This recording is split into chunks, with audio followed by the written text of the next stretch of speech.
frequência possível, mas eu não vou dizer que todas as minhas refeições eu agradeço, né? Mas a maioria eu lembro de agradecer. Quando eu tô com muita sede e eu bebo água, nossa, eu fico quase em êxtase de descer aquela água maravilhosa, de sentir, né, a hidratação, meu corpo absorvendo, e agradeço. Mas pela respiração é ainda menos frequente. Então, é aí que está a fundamentação da gente estipular momentos e espaços. Porque aqui, é claro, quanto mais a gente trouxer essa disciplina da sacralidade, mais a gente fica aí, né? Só que a gente é humano também, né? Nós somos humaninhas. A gente não lembra de tudo o tempo inteiro. Nós passamos por desafios, perturbações. Só que se tem aquele tempo, aquele espaço do sagrado, fica fácil até se dissociar, né? Se limpar dessas perturbações, desses desafios e se recarregar, né? Eu tenho aqui, né? Quem acompanha ou vê lá um pedacinho do vídeo, vê que as aulas são sempre no mesmo lugar, né? Eu começo a aula praticamente sempre do mesmo jeito, lindo dia, linda vida, né? E não é que eu sempre estou de bom humor, e eu tenho procurado deixar isso bem claro. Essa semana, acho que desde quarta-feira ou terça, eu venho acordando assim meio mal-humorada, preguiçosa, querendo ficar um pouquinho mais de tempo na cama. Só que aí que tá, eu tenho aquele comprometimento com as pessoas que vão assistir a aula também, mas é um comprometimento principalmente comigo, né? É claro que, me conhecendo como eu me conheço, como eu queria fortalecer essa disciplina de ter um horário, de não falhar naquele horário, o que malandramente eu fiz? Eu me comprometi com outras pessoas, eu me comprometi publicamente, né? E aí já fica, né? Já fica aí uma chave, né? De como que a gente consegue manter uma disciplina, uma rotina. Nós somos seres sociais, né? E cada vez mais, né, essa cultura da vigilância, das redes sociais, elas trazem aquela coisa assim de, cara, e eu no meu espaço, que ninguém está vendo? Eu sou a mesma pessoa de quando os outros estão me vendo? Olha, eu vou falar sem nenhum pudor. É claro que não, gente, não faz nem sentido isso. Eu não estou falando de uma ética, eu não estou falando de uma coerência, não é disso que eu estou falando. Eu não vou chegar na rede social, eu particularmente tenho disso, tá? Tem coisas que são só para mim. Não é para eu ficar chegando, ai, gente, olha, hoje eu discuti com meu marido, não sei o quê. Tem gente que gosta disso, né? Tem gente que faz isso. Hoje eu não sei o quê, acordei com uma... Estou muito puta da vida, eu não sei o quê. Eu acho que já tem tanta coisa assim. Eu estou muito pé da vida com o governo. Esse governo e não sei o quê. Porque os políticos. Já tem muito disso, né? Então, eu prefiro não ter esses comportamentos. Mas isso não significa que eu vou chegar nas redes fantasiando uma vida que eu não tenho. Então eu falo, como é que eu lido com o meu momento de mau humor? Eu acordei de mau humor hoje, mas eu tô aqui. Eu hoje quase botei, né, que nem eu fiz, acho que foi ontem ou hoje, eu falei um pouco antes de começar a aula, gente, hoje eu quase fiz uns stories dizendo, não vou dar aula aqui 6 horas da manhã, Agora, e se fosse eu sozinha? Provavelmente eu teria ficado lá na minha caminha, né? Teria feito a minha prática mais tarde, ou teria sido engolida pelo dia e não teria feito a prática. Porque é isso que acontecia quando eu estava só eu por eu mesma, né? Então, é uma chave aí para você conseguir estabelecer uma disciplina com mais compromisso, uma rotina, é você escolher alguém para ser meio que o teu vigia, né? Alguém que vai estar nesse compromisso aí contigo. E outra coisa, que essa é até a mais importante, é saber diferenciar importância de urgência. A maioria das pessoas, né, a maior parte do tempo, e eu me incluo nisso, elas estão olhando muito mais para o que é urgente do que para o que é importante. Eu tenho cada vez mais me disciplinado nesse sentido de o que é realmente importante. Só que essa diferenciação do que é importante, do que é urgente, faz parte do processo de autoconhecimento, da autoobservação, que é um dos pilares, né? Como vocês viram lá em cima, e a gente vai falar mais disso a seguir, tá? A disciplina ritualística é mais ou menos tudo isso que eu já estava falando, né? É você cada vez mais se vestir dessa roupa de quem você deseja ser, né? Então, se eu desejo ser uma pessoa que está contribuindo para a mudança no mundo, se eu desejo ser uma pessoa que está buscando contribuir para mostrar para os outros que é possível, sim, manter uma mente positiva e que isso vai trazer frutos muito saborosos, que é muito melhor do que ficar reclamando, é você buscar olhar qual é o aprendizado que está por trás daquilo. E aí, acho que já começa a ficar um pouco mais claro o que eu estava querendo dizer anteriormente, de eu não vou chegar nas redes e vou ficar, sabe, me lamuriando o tempo inteiro. Mas eu também não vou fingir uma coisa que eu não sou. Então, o que eu faço? Hoje eu acordei de mau humor. Como que eu lidei com isso? Né? Hoje eu acordei com raiva. Hoje eu acordei com a mente turbulenta. Como é que eu lido com isso? A minha disciplina, os rituais que eu escolho para estabelecer a minha rotina, vão fazer toda a diferença nessa construção do ser, que vai me permitir ter, né? Então, para se alinhar ao fluxo da vida, a gente precisa confiar. Você já é a pessoa que deseja ser em alguma dimensão, em algum tempo e espaço. Só precisa estar atenta aos sinais de quando você está se desconectando e aos sinais de quando você está se conectando. O que te coloca no prumo, nesse alinhamento? E o que te tira? E como é que você, ao sair, retorna? O que é preciso para isso? Né? Então, olha só como são as sincronicidades, gente. E aí é que está já aí uma segunda chave muito importante, né? A sincronicidade, ela se faz a partir do momento em que ela vai se fortalecendo, ela vai ficando mais constante a partir do momento em que você consegue perceber as sincronicidades nas coisas mais simples, né?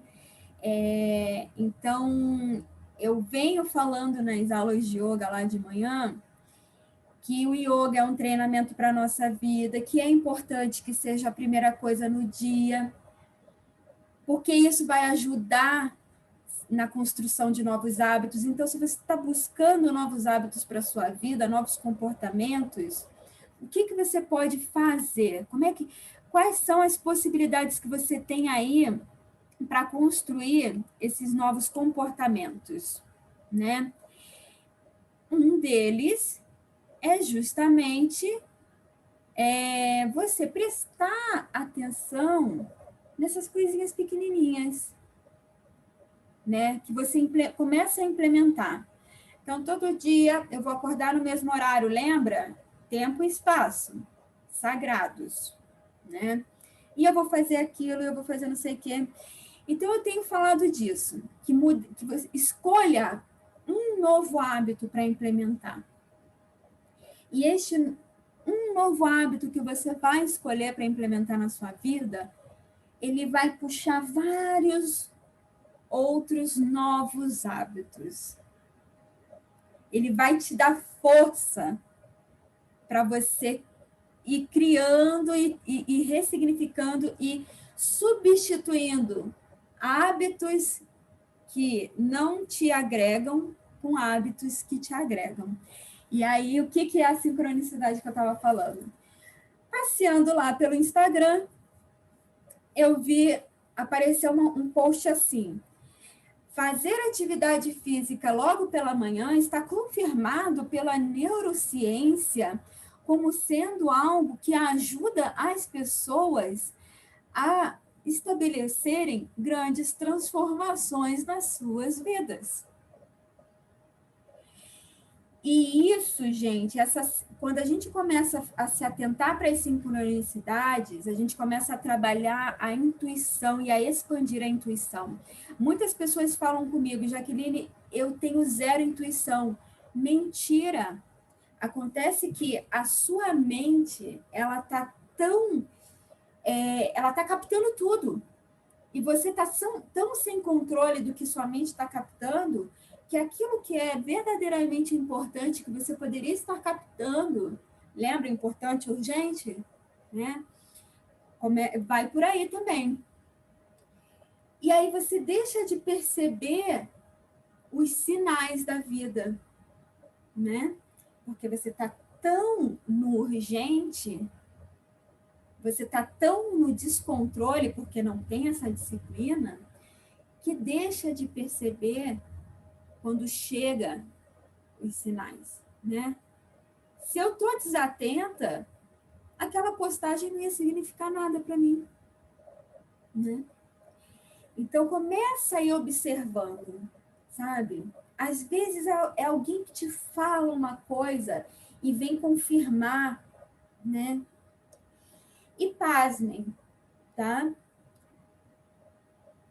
Até sentimentos negativos podem ser sinais para você se reconectar com as sincronicidades, né? Eu olho alguém na internet e eu julgo aquela pessoa. Porque lembra que a gente pode julgar, só não pode se apegar, tá? Então eu olho alguém na internet e penso, ai, já vem essa pessoa de novo, ela só faz isso aí para vender.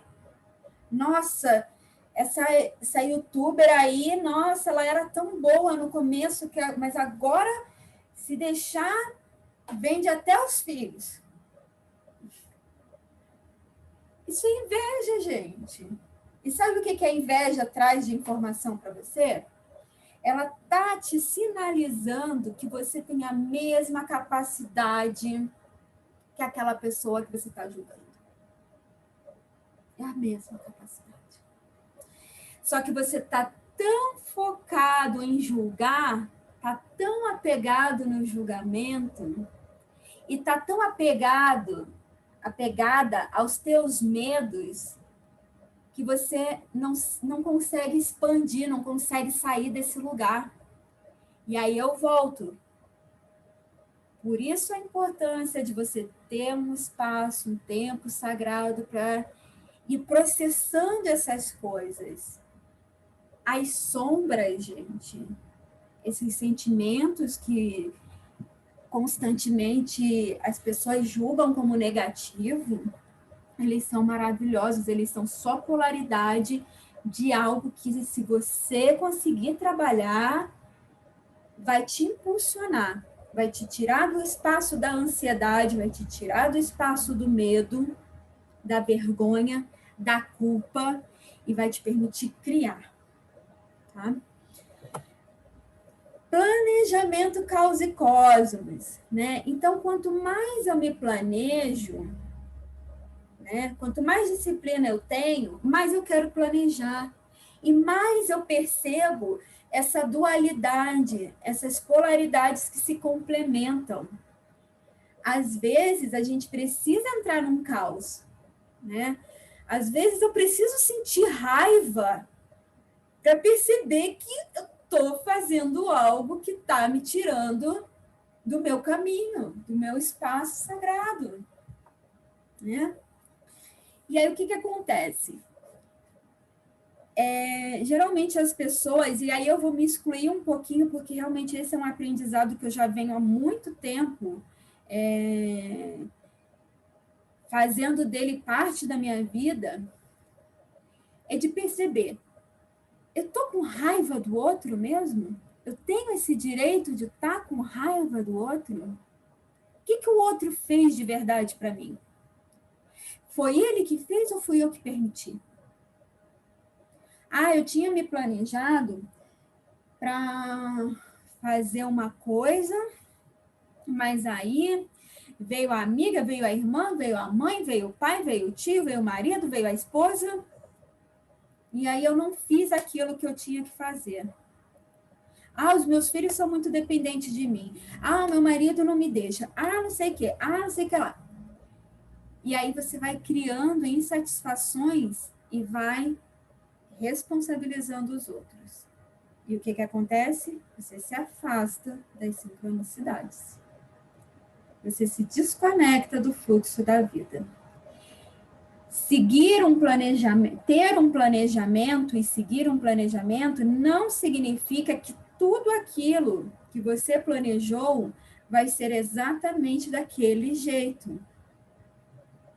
Quanto mais a gente planeja, quanto mais a gente percebe que causa e cosmos são a mesma coisa, mais a gente consegue que aquilo que a gente planeja saia mais ou menos como planejado.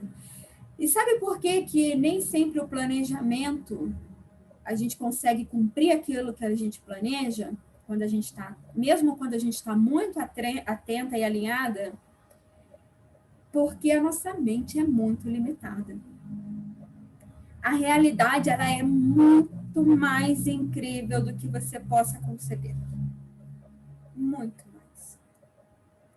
Pare e pensa em momentos da sua vida em que você teve grandes conquistas e avalia se o que você havia planejado, se o que você havia idealizado não era muito inferior ao que você acabou realmente concretizando na sua vida, né?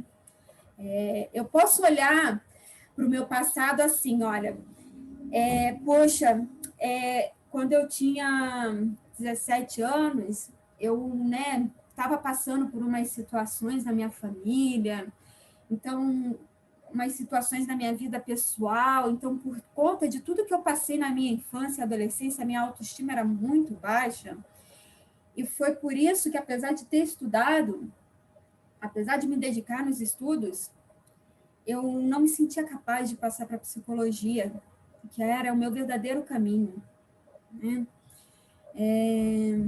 Eu sempre quis muito ser professora também, mas a minha mãe não deixou eu fazer a escola normal. E aí, quando eu fui fazer vestibular, eu pensei, tá, eu gosto de dar aula. Eu acho que ser professora é muito legal. Então, eu vou fazer aqui vestibular para psicologia e para geografia. E aí, passei para geografia, dei aula até na universidade onde eu me formei. E aí, algumas coisas foram acontecendo ao longo da minha história. E eu fui vendo. Caramba, quanto tempo eu perdi. Por que eu não tentei vestibular de novo? Por que isso? Por que aquele? Por que... Tudo culpa da minha família e dos meus amigos que minaram a minha autoestima. Essa é uma versão da história. Agora, quer saber qual é a versão que eu tenho comigo, cara, cada etapa da minha vida me preparou para estar aqui onde eu estou. Foi incrível fazer a faculdade de geografia. Enquanto eu ainda estava na faculdade, eu fico até arrepiada de começar a contar essa parte.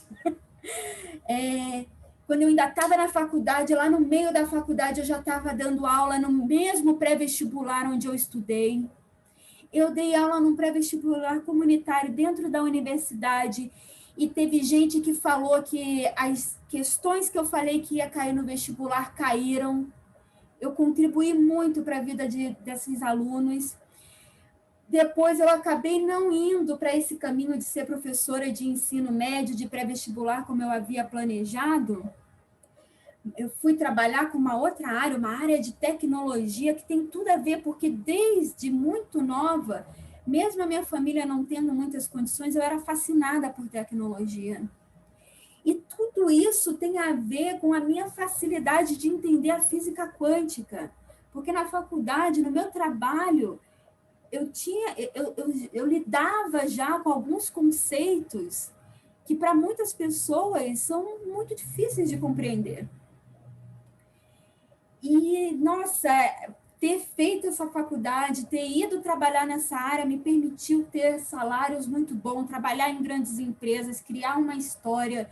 E foi incrível, porque eu viajei pelo mundo, tive experiências fantásticas, fiz cursos, formações, até o dia que eu entendi que aquilo não fazia parte do meu caminho. Eu tive um princípio de burnout, eu descobri que a minha vida inteira eu tinha sido uma pessoa depressiva, mas que por conta dos meus preconceitos, julgamentos, eu não admitia. E foi graças a isso que eu comecei realmente a retomar o meu caminho, que é ser essa contribuição na vida das pessoas, ajudando outras pessoas a identificarem o que elas verdadeiramente são e trabalharem nisso, para assim elas poderem se alinhar com as sincronicidades da vida. Qual história que é mais legal?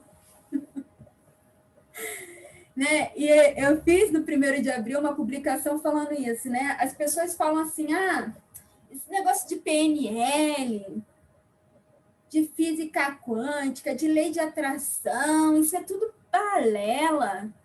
Quando que eu ficar me olhando no espelho, falando coisas positivas?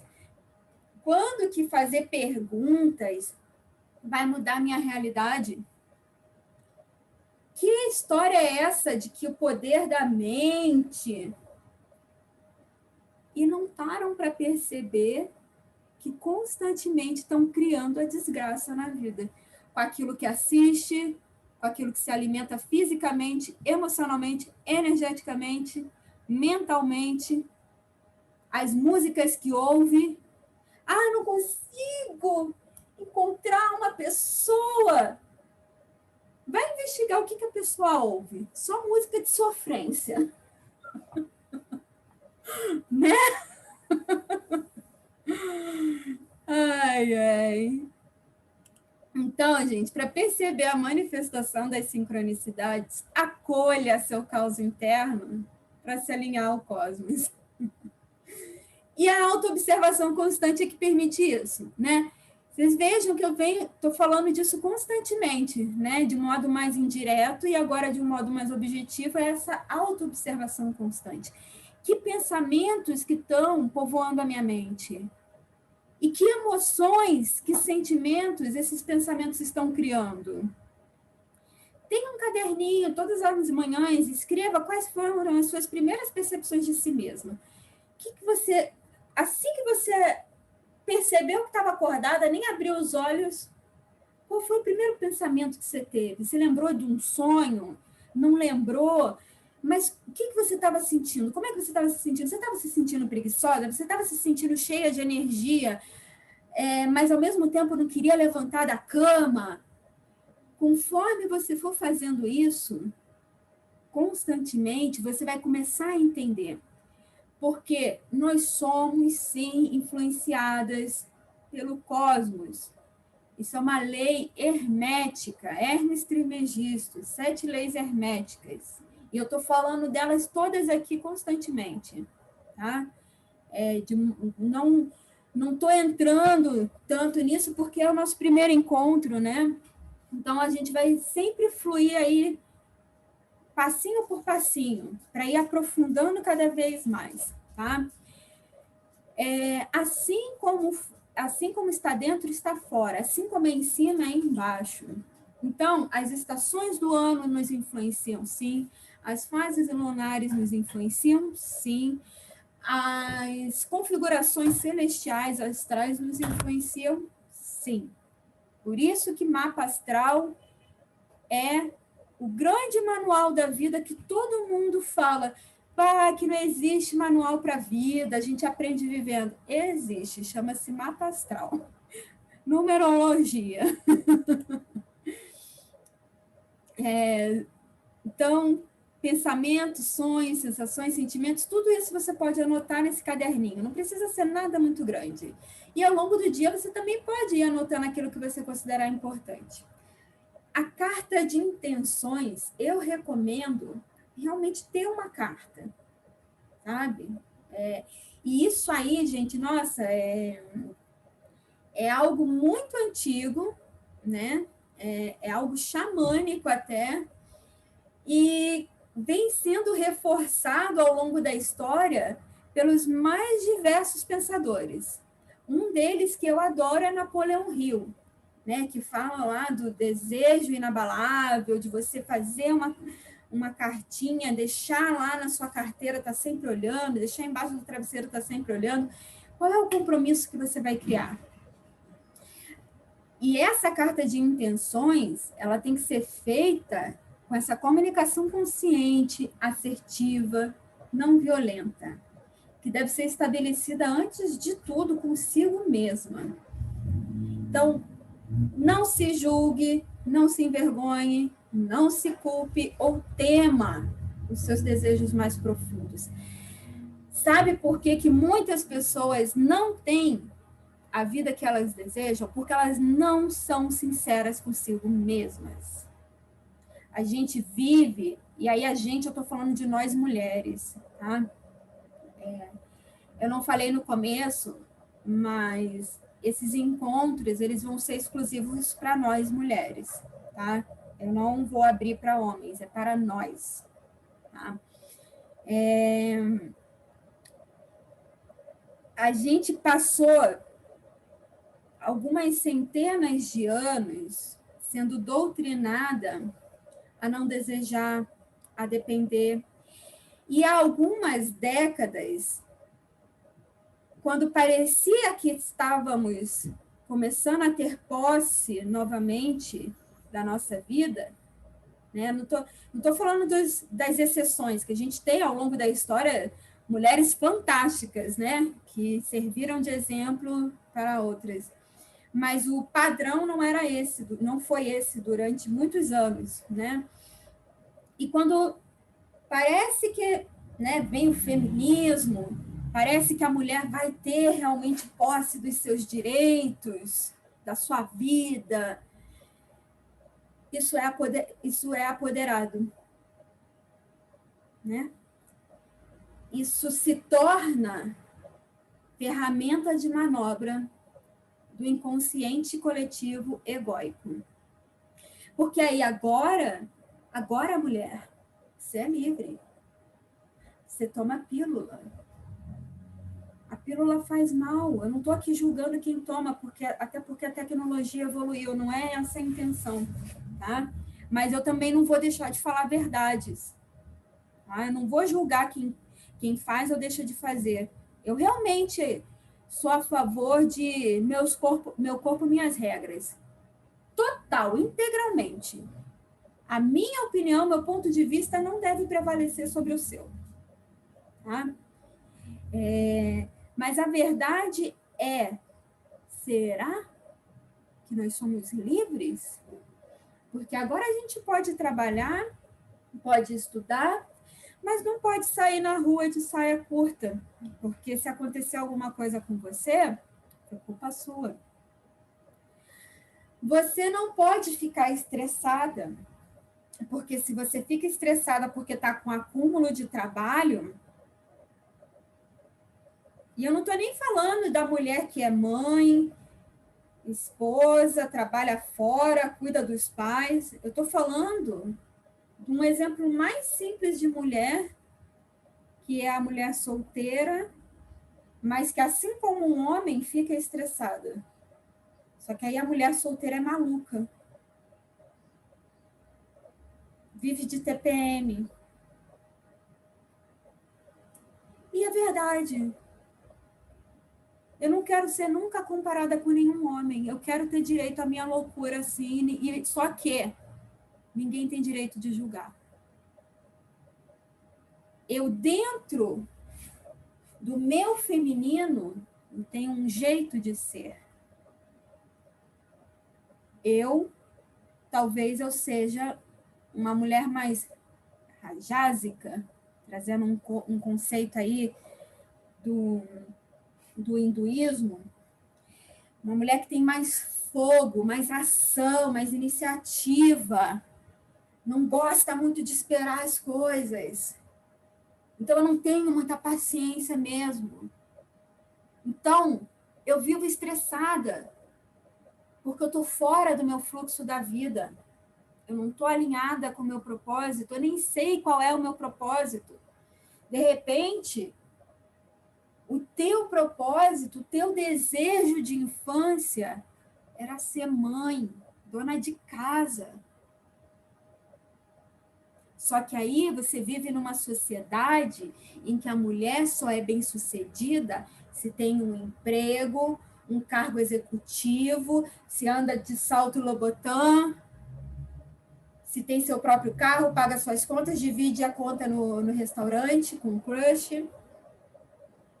A mulher não tem mais direito de querer não trabalhar, porque senão ela é uma mulher acomodada, ou qualquer outro conceito que eu não consigo nem mencionar agora, porque não me vem à cabeça de tão absurdo que me é isso. Entende?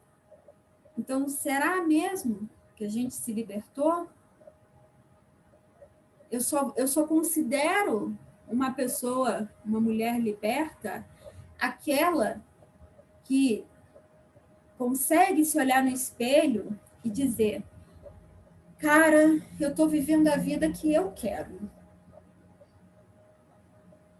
Ela pode não estar do jeito que eu considero ideal, porque a gente nunca vai estar satisfeita mesmo, não, gente. Aí, nesse caso, é homem e mulher, porque o dia que a gente fica totalmente satisfeita, plena e realizada, é o dia da morte. Tem gente que morre sem essa sensação, né? Eu espero que todas nós aqui no dia da nossa morte a gente pense assim: vivi, sabe? Isso para mim é liberdade. É poder sonhar com um dia em que eu vou dar o meu último suspiro e eu posso não ter realizado tudo aquilo que eu planejei, mas lembra? O meu planejamento é limitado. A minha mente é limitada. Eu vou olhar para a minha história exatamente do jeito que eu contei para vocês agora. A minha história dos meus 41 anos de vida. Eu vou honrar cada momento. Eu vou honrar cada derrota. E vou celebrar cada vitória. Isso é comunicação consciente. E é isso que você tem que colocar na tua carta de intenções. Mas lembra, eu quero só uma vida feliz. Cara, mas o que é felicidade para você?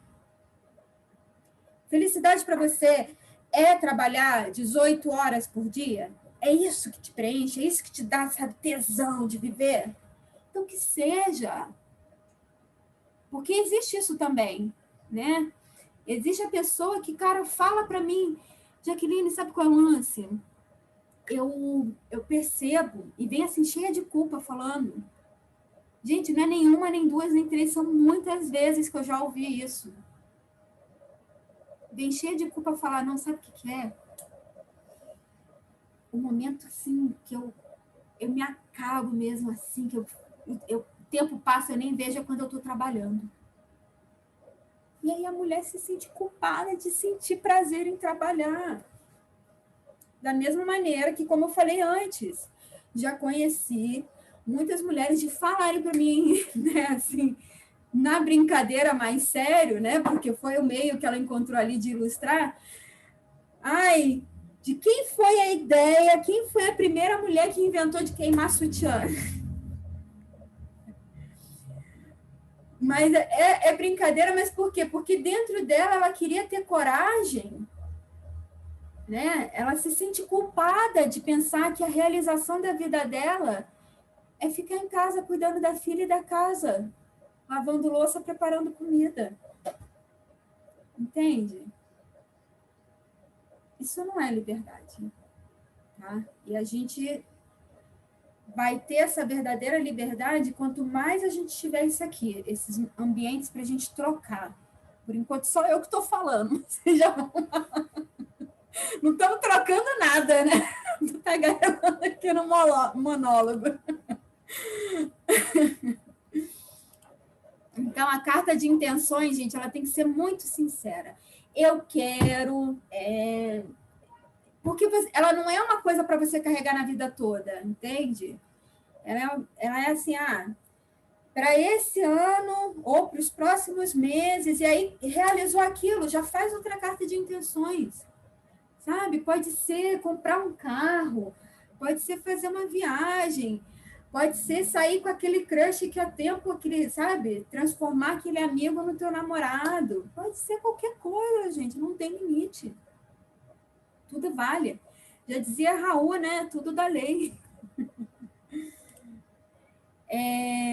Acabou? Como assim? Cadê a comunicação consciente? Ah, tá. Achei. Em outro momento. Então, gente, só para finalizar aqui, eu vou falar rapidinho o que é, né? Que eu comentei no comecinho, mas agora destrinchar um pouco mais o que é esse programa Eu Expansiva, né? É para falar de mitologia feminina, reconexão com o corpo, filosofias das mais diferentes linhas, contextualização da mulher na história, astrologia 360 graus, numerologia tântrica, Karam Kriya, manipulação energética, comunicação consciente. Então, com a mitologia feminina, a gente consegue abordar símbolos, arquétipos encontrados nos mitos que envolvem a mulher. E aí fazer uma ressignificação desses símbolos, da forma como eles foram contados para nós, para que possamos retomar a posse do nosso poder feminino. Já reparou que tudo é culpa da mulher na história? Eva deu a maçã para Adão. Pobre Adão, inocente, burro, né? Que não sabia o que ele estava fazendo, coitado. Pandora abriu a caixa, destruiu o mundo. Era tudo tão perfeito e Pandora, aquela vagaba, deixou a gente nessa vida. Né? Tudo é culpa da mulher, gente. Reconexão com o corpo. Por conta de muitas crenças, doutrinas, dogmas antigos e contemporâneos, né? Eu coloquei aqui algumas para ser boazinha, né? Mas muitas e muitas mulheres perderam a conexão com o seu poder pessoal, que é a partir dessa compreensão do corpo, sabe? É usar esse... assim, sair da posição de refém da flutuação hormonal e transformar isso em combustível, tá? Inclusive, mulheres na menopausa. Por quê? Porque a mulher na menopausa, gente, é impossível. Não tem mais nada que segura ela. Ela não tem mais nada para se preocupar. Eu estou sendo bem simplória aqui, bem superficial, pensando nesses dogmas, nessas crenças todas, né? Porque o que vem de dogma da menopausa? Essa mulher aí não serve para mais nada, né? É o contrário. Não é à toa que a mulher na menopausa é a anciã, a sábia, a feiticeira. Esses são os arquétipos. Filosofias e história, né? Então, revisitar esses papéis da mulher na história, revelando omissões e mentiras. A astrologia 360 graus, gente, é uma metodologia aí também que eu estabeleci do uso da astrologia, que é a astrologia para autoconhecimento. Então, a gente passa por todas as casas, por todos os signos, por todos os planetas, e aí vai começando a perceber como faz sentido determinadas características suas. Só é muito importante que uma coisa que eu aprendi, eu gosto de repetir, acho que é Oswald Wirth, né? O Newton Schultz fala muito dele. Os astros inclinam, mas não determinam. Então, a gente tem um GPS cósmico, que é o mapa astral. Assim como quando você define lá no teu GPS, ele te dá um caminho, você pode ou não seguir aquele caminho. É na astrologia, você tem livre-arbítrio. A numerologia é a mesma coisa, tá? A numerologia, ela nos permite aí compreender ciclos. O Karam Kriya, em específico, né, a numerologia tântrica, como ela está vinculada com o Kundalini Yoga, a gente consegue estabelecer práticas personalizadas, meditações, de acordo com essa numerologia.